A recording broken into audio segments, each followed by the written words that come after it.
But as and when they're always leaving the house, or if they say, oh, we are planning movies with our friends, we're meeting up for movies, or we are going out, or we're going to one of our friends' birthdays, or they're going to their place. And every time, they get dressed to go. I mean, you're talking about 18-year-old and 16, going on to 17. And every time they say that, I'm always, speaking on and say, okay, no girls, no girls, no relationship. Stay the way you are. Just be responsible for your life.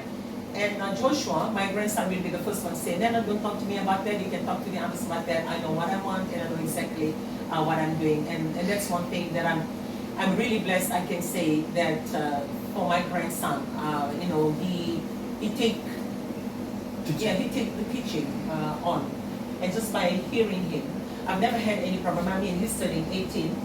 Going on to 19 for January next year. And this is his last school year. And I know if anybody that hears my voice the most out of all my grandchildren is Joshua. And I've never given him any hiding or any spanking until, now. And he's 18 already. And all the time, the only thing that he hears is just my voice. Continue to talk to him, continue to tell him what is right and what is wrong. And even my children, when they're walking through the door, to either drive down to Super or drive down to the Western Division, it's like one of those things, okay, there goes mom again. And I'll be telling them, okay, be careful. Pray on the road. If you know you're tired to drive, park somewhere there on the side, have a power nap before you drive on. Pray on the road. And drive slowly, drive carefully. And even my grandson, when they go to school in the morning, be careful with your driving. The words and the voice, that they get to hear every time. And I believe when they live on and move on in their lives, those words or those voices will continue to echo in their mind. It takes us back to, what we can do. And for those of you that are tuning in this morning, or get to listen to this program later, if you don't get to hear it from home,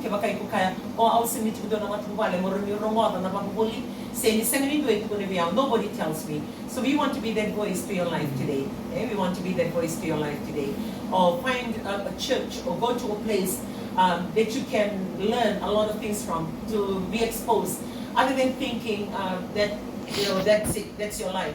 And also to those of you who have gone through, you may be the contributing number to the statistics that came on the printed media yesterday. You've already gone through it. Either you are pregnant or you have given birth to a child that you never planned, and you were still in school and you got pregnant, or maybe in secondary schools or in university level, and or maybe you got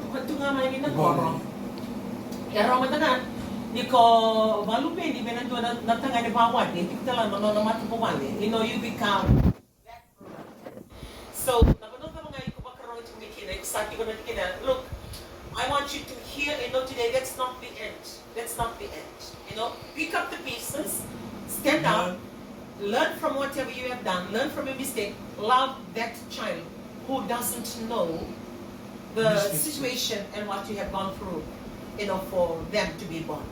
Love that child and live with the fact that that is a mistake that you've done, and don't do it again. And say to yourself, I still have a future, and look out, be positive with your thinking on how you can stand up and continue to live there. Because one thing that I've noticed for some of the women, a few women that I know, on how you have different children from different men or different fathers to your children.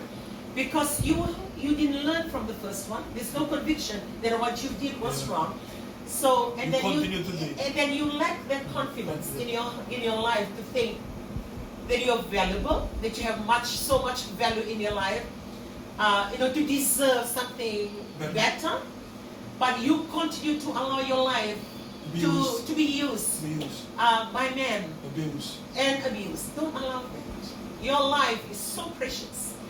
Your life, means so much. So stand up and take ownership. If you know you have made that blunder and you have made that mistake, it's not the end of it. Stand up and own it. You need to own it. You need to stand up and say, I made that mistake. I'm going to own this mistake. And I'm going to live with it, and I'm going to make it work. Don't allow it to take away your hope for another. Don't allow it to,